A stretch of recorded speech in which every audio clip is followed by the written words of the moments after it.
Bom, e sobre esse assunto, eu e Silvio Navarro, juntamente com Guta Pini, Dr. Marcelo Rocha Monteiro e também com a participação aqui no nosso estúdio de William Grisafes, direto da redação do nosso site revistaoeste.com, vamos conversar com o capitão Wagner, diretamente do Ceará. Deputado Capitão Wagner, obrigado por aceitar o convite para essa entrevista conosco. Deputado, o Ceará está vivendo, como nós vimos aí nessas imagens, um caos absoluto. São facções criminosas como o Comando Vermelho, o PCC, o TCP, dominando bairros inteiros, expulsando centenas de famílias honestas das suas casas. Eu trago aqui dados de um relatórios policiais que apontam que 219 casos de deslocamentos forçados ocorreram só em 2025, com mais da metade ali na região metropolitana de Fortaleza. Eu pergunto ao senhor o seguinte, não apenas como parlamentar, mas também como agente de segurança, como cidadão, como o senhor vê essa dominação territorial dessas facções? Bom dia a todos. Primeiro, repudiar o nome bonito que o PT encontrou aqui para a expulsão de moradores das suas residências. Deslocamento forçado é um nome bonito que a esquerda encontra para tratar de um assunto que há uma subnotificação muito grande. Quando se fala em 209 famílias, eu acho que o pessoal do Jornal da Oeste tem conhecimento de uma localidade no interior do Ceará, chamada Uiraponga, onde só naquela localidade 300 famílias foram expulsas das suas casas. Se a gente somar Pacatuba, Maranguape, que é a cidade mais violenta do Brasil, Fortaleza e vários outros municípios, a gente vai ter milhares de famílias expulsas das suas casas. E existe um motivo muito claro na cabeça do cearense para o crime estar dominando o estado de Ceará, o envolvimento do crime com a política. Eu acho que o Jornal Oeste tem conhecimento de que um prefeito da cidade de Santa Quitéria, aqui no estado de Ceará, mandou 1,5 milhão em dinheiro vivo para ser entregue numa comunidade do Rio de Janeiro para o Comando Vermelho apoiar na sua eleição para prefeito. Ele foi cassado pelo TRE e, para infelicidade, o povo escolheu o filho deste indivíduo para se tornar o prefeito da cidade de Santa Quitéria. Aqui na cidade de Icó, eu denunciei recentemente, o Comando Vermelho apoiou a candidata do PT e recebeu de prêmio um contrato para entrega de medicamentos. Nesse contrato com a pequena farmácia da cidade já foi pago 10 milhões de reais. E o chefe do Comando Vermelho, que é o dono da farmácia, conseguiu um outro prêmio. Recebeu na conta dele, pessoa física, no seu CPF, 1 milhão de reais por um suposto aluguel de um campo de futebol para as crianças utilizarem no contraturno. Coisa que nunca aconteceu, porque eu fui lá em loco, fiscalizei. Esse chefe do Comando Vermelho, inclusive, está preso desde junho e continua recebendo dinheiro da Prefeitura do Icó. Para não citar Potiretama, que o prefeito lidera um grupo de extermínio, foi cassado, a gente deve ter eleição lá também. Para não citar que Bebeto do Choró, que é uma figura que financiou a eleição em 50 municípios do estado de Ceará, foi eleito prefeito lá em Choró, e o TRE também cassou, mas continua andando livremente no estado de Ceará há um ano, mesmo com mandado de prisão em aberto. É só para fazer um preâmbulo de como o estado de Ceará está nesse momento e por que o estado de Ceará é tão violento. William Grisafes faz a próxima pergunta para o senhor. Capitão Wagner, bom dia, obrigado por estar aqui conosco. A cidade de Morada Nova, cujo distrito Uiraponga, os criminosos expulsaram as famílias que moravam lá. E a pergunta é, o que a Prefeitura de Morada Nova tem feito para tentar solucionar o caso, ou se a Prefeitura tem tentado solucionar esse problema? William, a localidade ela tem um posto de saúde em perfeito estado, tem uma escola pública que parece uma escola particular de tão boa que é a escola, tem uma igreja, tem uma comunidade muito acolhedora, mas o governo não moveu uma palha, o governo do estado, para que as pessoas pudessem voltar para o local. A prefeita, que ganhou a eleição lá do PT, teme pelas ameaças, mas eu tenho um fato novo em relação à Morada Nova, de ontem para hoje, William, que eu vou dar com exclusividade aqui para o Jornal da Oeste. Um secretário de Estado, o secretário da SOIDRA, uma secretaria que trata dos recursos hídricos do estado de Ceará, lá de Morada Nova.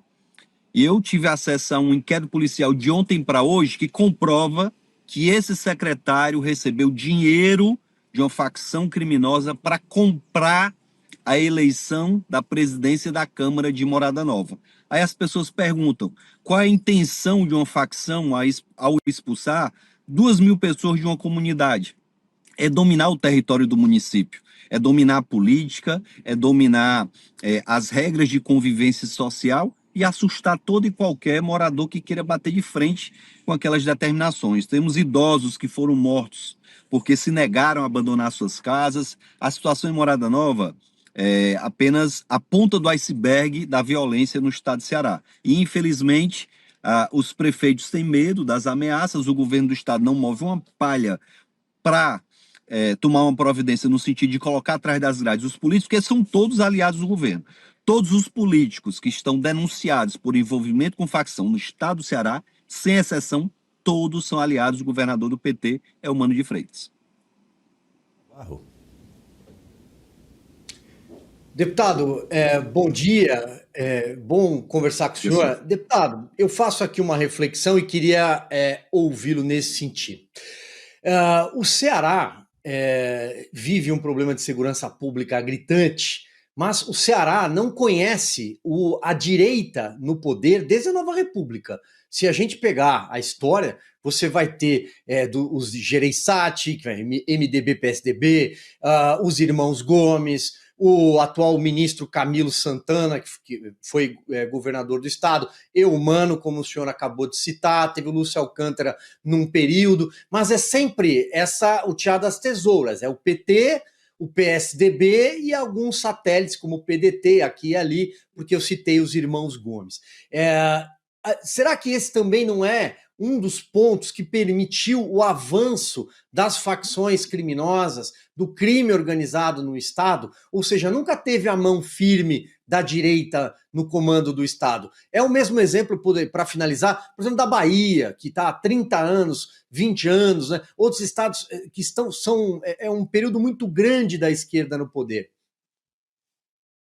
Sem dúvida nenhuma, Silvio. Eu fui candidato, inclusive, a governador na última eleição, fui o segundo colocado. Surpreendentemente, o Mano de Freitas, que foi candidato a prefeito aqui em Caucaia, uma cidade vizinha a Fortaleza, tirou o 4º lugar lá. Ele ganha a eleição pela força da máquina, pelo dinheiro, pelo apoio de pessoas ligadas a facções criminosas, pela ameaça, pela coação. Eles acabam vencendo as eleições. Mas eu acredito que o povo está acordando para a necessidade de dar uma oportunidade para um grupo diferente. Nós temos aqui no estado do Ceará vários pré-candidatos ao governo do estado. A gente está tentando, na oposição, unificar essas pré-candidaturas, até para a gente não cometer o erro que a gente cometeu na última eleição para prefeito de Fortaleza. Nós lançamos para prefeito de Fortaleza o nosso amigo Eduardo Girão, o senador, o André Fernandes, e eu também fui candidato. Cometemos esse erro de lançar 3 candidaturas. No segundo turno, a gente esteve junto, mas não foi suficiente para que a gente vencesse a eleição. Perdemos por muito pouco. 1% faz diferença de votos. Então, a gente está acordando para a necessidade de unir forças na eleição do próximo ano, para quem sabe aí o povo do Ceará entender que há necessidade urgente de mudança, mas não é uma mudança qualquer, uma mudança para, de fato, termos alguém com pulso firme para combater essa violência que tomou de conta de todos os ambientes no estado do Ceará. Da classe E à classe A, tem muita gente envolvida com crime. Os poderes, infelizmente, falo isso aqui sem sombra de dúvidas, tem pessoas envolvidas com o crime, e se a gente não tiver um governador com a coragem e o peito para enfrentar e cortar da própria carne, a gente não vai passar, sem dúvida nenhuma, para uma situação diferente. Quando a gente vê o Cláudio Castro, aí no Rio de Janeiro, enfrentar o crime como ele enfrentou, a gente viu um deputado estadual envolvido com o crime preso. Se isso acontece aqui no estado de Ceará, eu não tenho dúvida que a gente teria um resultado diferente. Então é com essa perspectiva que a gente se prepara para o próximo ano. Capitão, bom dia, eu sou a Guta Pini, prazer falar com o senhor. O senhor poderia esclarecer um pouco mais essa questão de qual que seriam as consequências se uma operação dessa acontecesse aí no Ceará? E fora isso, existe uma possibilidade aí até de troca de informação, de experiência, de inteligência com o estado do Rio de Janeiro para fazer esse enfrentamento? Porque o que a gente vê não é só uma ocupação do território, né? O que acontece disso aí? Você destrói as bases da sociedade, a família, a população refém. Então, tem alguma chance aí de ter uma integração, uma ação conjunta, porque senão a gente fica à mercê aí do resultado das próximas eleições? Olha, Guta, diante da inércia do governo, nós estamos organizando, eu que sou presidente de um partido político aqui no estado de Ceará, estamos organizando um seminário onde a gente vai estar trazendo aqui no mês de dezembro o Rodrigo Pimentel, que é uma referência em estudos em relação à questão da segurança pública. A gente está trazendo o Derrite, que é o secretário de segurança lá de São Paulo, a gente está trazendo o secretário de segurança de Goiás, estamos conversando com outras pessoas também para iniciar um debate sério para mostrar para a sociedade que é possível sim vencer esse problema. Há um descrédito muito grande, Guta, da sociedade em relação à resolução desse problema. O próprio governo, ele faz questão de dizer, não adianta, é uma situação internacional, é uma violência que tomou de conta da América Latina, e tenta replicar esse discurso para que o eleitor médio, aquele eleitor que não tem tanto acesso à informação, ele perca a esperança de mudar e ter um resultado diferente. Então, é com essa perspectiva que a gente pode mostrar e debater que se Medellín,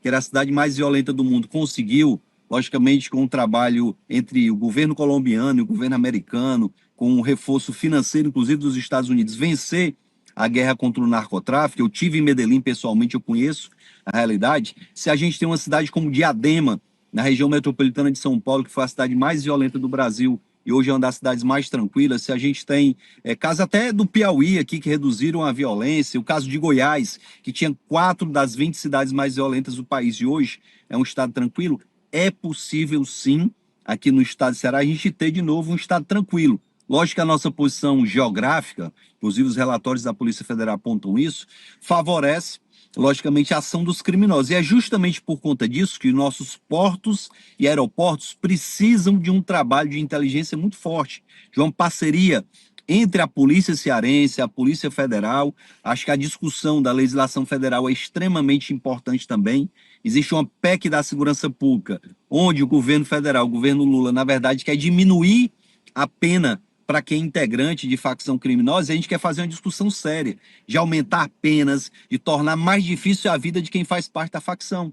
Eu vi esses dias a PEC da segurança, que o governo federal quer apresentar, onde ele tira a autonomia dos governadores e leva para si. Ora, já ficou muito claro que o problema da violência no país é mais do que lei, não é só a lei. A lei é importante? É. A gente tem que endurecer a legislação? Tem.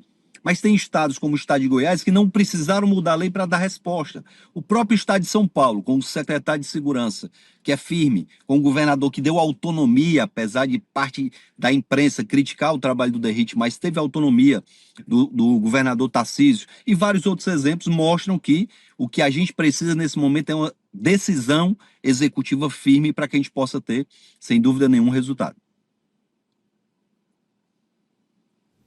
Capitão, eu estive na Bahia recentemente justamente para fazer uma reportagem sobre a atuação do Comando Vermelho e de outras facções no estado, e eu percebi que a população do estado sente na pele a atuação do crime organizado na Bahia.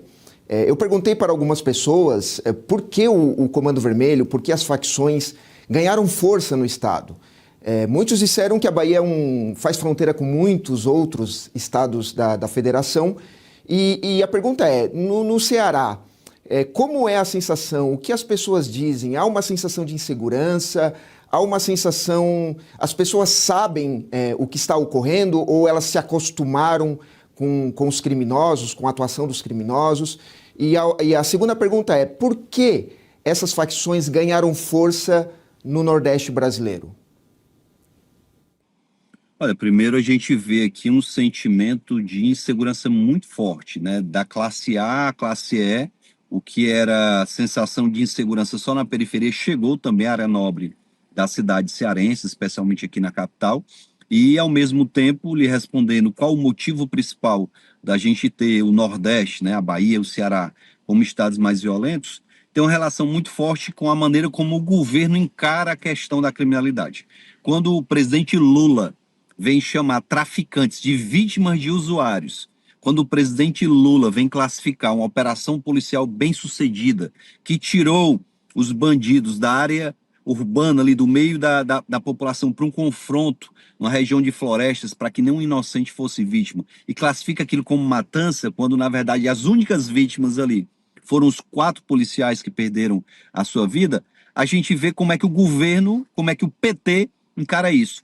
E aqui no Ceará nós temos a triste realidade de ter um prefeito na capital do PT, um governador do PT e o presidente da República do PT. É muita desgraça para um único estado. É assim como acontece também no estado da Bahia, que é governado pelo PT e tem um presidente do PT, lá pelo menos Salvador não é governada pelo PT. Então, isso acaba dificultando. As políticas de segurança pública têm um viés de tratar os bandidos como vítima e a sociedade que perde a vida como responsáveis. A gente teve um caso aqui que repercutiu nacionalmente, onde uma senhora, a dona Ione, que era cozinheira de policiais numa cidade do interior do Ceará, ela foi procurada pela facção e obrigada a colocar veneno na comida dos policiais. Ela se negou a fazer isso. Ela disse, jamais eu vou matar os policiais que são pessoas de bem. E olha o que acontece. À noite, depois de se negar a colocar esse veneno, os bandidos invadem a casa da dona Ione, matam a dona Ione com um tiro de 12 na cara da cidadã, com a filha dela, uma criança de 12 anos, do lado. É um absurdo o que acontece no estado do Ceará, e mais absurdo ainda é a reação do Estado. Nunca nenhum órgão de direitos humanos procurou a filha ou a família da dona Ione para prestar qualquer solidariedade, para oferecer qualquer apoio. Mas basta uma operação policial resultar em morte de criminosos que os direitos humanos se movem, parte da imprensa vai lá se mobilizar para dar toda assistência possível à família dos criminosos. Há uma inversão de valores muito forte e a gente precisa mudar isso. A sociedade já tem percebido isso, a sociedade está se indignando e cada vez mais a gente vê que há uma esperança de a gente termos, a partir do próximo ano, um governo forte em Brasília de direita para colocar a casa em ordem e também nos estados a gente ter esse mesmo reflexo. Capitão Wagner, mais uma vez, muito obrigado pela sua presença, pela sua participação aqui no Jornal da Oeste, primeira edição. Agradeço em nome de todo o nosso time de analistas. O William Grisafis, direto da redação da Oeste, também participou desta entrevista com o senhor. Silvio Navarro e Guta Pini também acompanhando. E o doutor Marcelo Rocha Monteiro. Volte sempre, volte em breve. Obrigado, bom dia a todos, bom programa.